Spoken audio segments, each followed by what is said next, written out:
يا رب تكونوا في اتم صحه وفي احسن حال. وحشتوني جدا جدا جدا.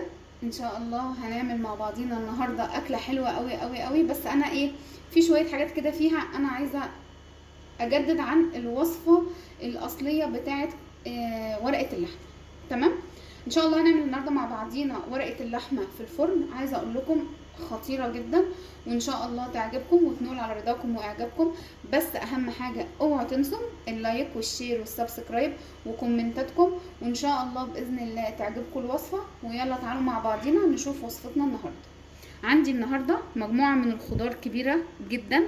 طبعا في الوصفه دي اللي حابب يحط اي مجموعه خضار تمام مفيش مشكله، دي حسب الذوق الشخصي بتاعنا. عندي هنا بقى الخضار اللي عندي هنا، انا حاطه بصل، حطيت بطاطس، حطيت كمان جزر. طبعا عايزه اقول لكم ان كل حاجه لازم نقطعها كبيره كده عشان ما تدوبش مننا في قلب الورقه بتاعه اللحمه قبل ما اللحمه تستوي.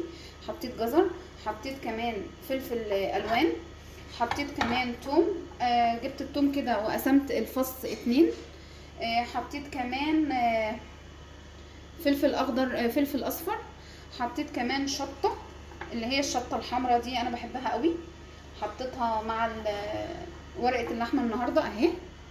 واستغنيت بقى عن الفلفل الاحمر، يعني انا استغنيت عن الفلفل الاحمر بفلفل الشطه. تمام. وحطيت بصل وتوم وفلفل الوان وبطاطس، وحطيت جزر.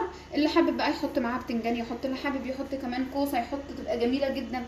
الله بقى كمان لو في خرشوف هتبقى تحفه تحفه تحفه. تمام. انا كده عندي مجموعه الخضروات. عايزه اقول لكم بقى على حاجه انا ناويه اعملها في اللحمه قبل ما احط ورقه اللحمه والخضار معاها. بقى طاسه على البوتاجاز، حطيت فيها قطعه زبده اهي.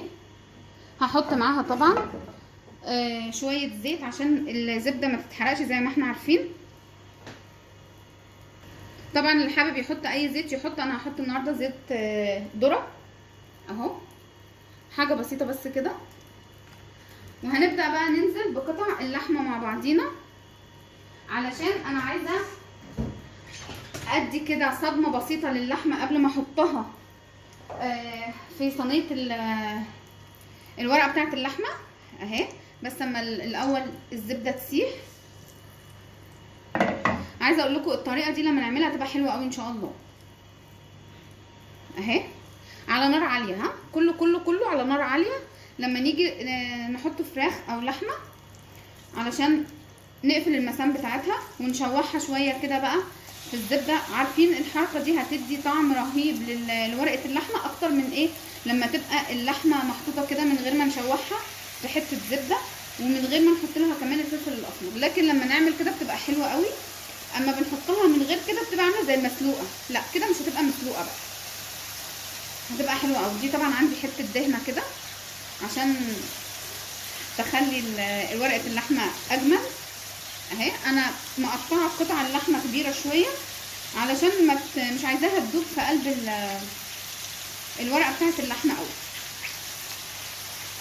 هقلبها بقى كده لحد ما تتحمر على الجنبين الاتنين، وبعد كده ان شاء الله اكمل معاكم وباقي ورقه اللحمه في الفرن. بس ان شاء الله لو عملتها كده هتعجبكم جدا جدا. بس اهم حاجه ما تنسوش اللايك والشير والسبسكرايب، وان شاء الله نقدم مع بعضينا وصفات حلوه اجمل من اللي قبلها. هحط معايا بقى هنا شويه فلفل اسمر على اللحمه على كل جنب عشان تتشوح من كل جنب. عايزه اقول لكم انا بحب اللحمه وهي متشوحه كده قوي. انا ممكن على فكره اعمل طبخه يعني ان انا اشوح فيها اللحمه بس كده بحته زبده واشوحها لحد ما تبقى دخلت في في الثلث الاخير من السوا بتاعتها. انا مش بحب اللحمه مستويه قوي على فكره، بحب اسيب فيها كده سكه بسيطه. لكن الفراخ ما احبش اكلها غير مستويه تماما جدا، انما اللحمه لا. عندي هنا بقى هجيب مجموعه الخضار اهي. وجبت الاول عندي الصينيه اللي انا هدخلها الفرن. طبعا انا حطيت فيها من تحت ورقه فويل وحطيت ورقتين 2 زبده. الخضار كله اهو تمام. مش هحط طبعا ولا ملح ولا اي حاجه دلوقتي غير التوابل اللي انا هحطها. بس اما احط اللحمه الاول علشان اقلب كله في بعضه، وبعد كده احط التوابل او البهارات اللي احنا عاوزينها. طبعا اللحمه عندي اهي، عايزه اقول لكم ما شاء الله حلوه قوي. نبدا بقى نحطها كده مع بعضنا اهي. وقطع اللحمه كده حجمها ما شاء الله حلو، مش هتدوب مننا ان شاء الله في قلب ورقه اللحمه. تمام اهي. نحطها بقى كده، وبعد كده ننزل بالتوابل بتاعتنا. التوابل بتاعتنا هتبقى فلفل اسمر، بابريكا مدخنه، هيبقى عندي كمان كزبره مجففه اللي هي الكزبره الناشفه، هحط كمان هيل بس مش مطحون، هيل حب، هحط كمان ورق لورا. كل البهارات بقى اللي تخطر على بالنا احنا ومزاجنا نحطها. تمام. عايزه بقى اقول لكم على حاجه، انا طبعا مش هفوت حاجه زي كده، يعني استحاله يعني باقي تحمير اللحمه استحاله ان انا اسيبها. ليه؟ لان كل الفليفر هنا، كل النكهه الجميله اللي نزلت من اللحمه هنا. شايفين حتى اللي لازق هنا في قلب الطاسه؟ هاخده كده معايا اهو وانزله كده. خطيره بقى. مش هنحط بقى ايه لا زبده ولا زيت ولا اي حاجه تاني. تمام. هحط بقى دلوقتي البهارات بتاعتنا. هحط الكزبره حلو كده. انا اصلا بموت في الكزبره الناشفه، حلوه قوي. تمام كده.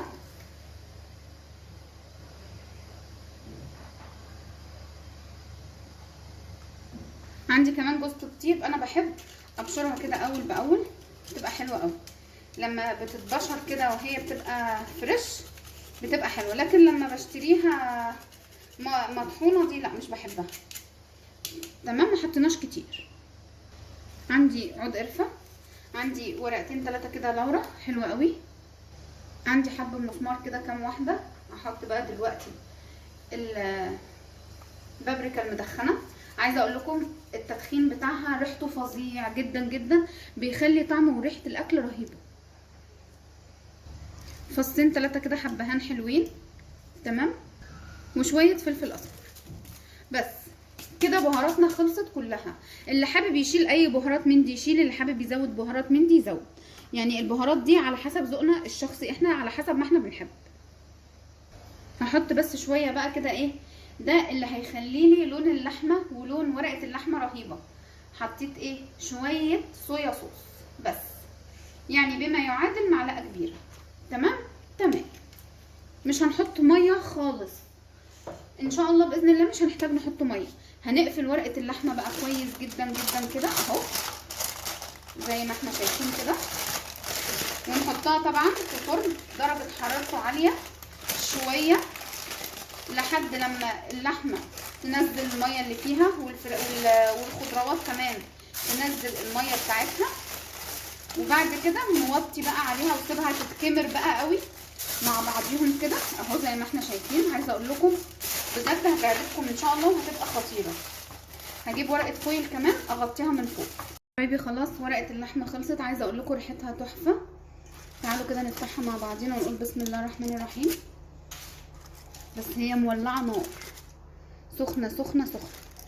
شايفين الجمال؟ شايفين كميه الصوص اللي نزلت قد ايه؟ على فكره انا ما حطيتش ميه خالص زي ما قلت لكم، بس عايزه اقول لكم ما شاء الله استوت جدا وريحتها حلوه قوي. بصوا تعالوا بقى نجيب قطعه لحمه كده. بصوا اللحمه دايبه دايبه بجد، بس هي سخنه قوي مش قادره اقطعها اهي. شوفوا ما شاء الله تحفه تحفه تحفه اهي. شايفين؟ سخنه سخنه سخنه عايزه اقول لكم سخنه جدا جدا وما شاء الله مستويه جدا. تعالوا بقى ايه كمان، شوفوا بقى عملت جنبها رز معمر. بصوا الجمال، هو ده بقى الرز المعمر الفلاحي بتاعنا، خطير. استنوا بقى اما ادوق كده الاول.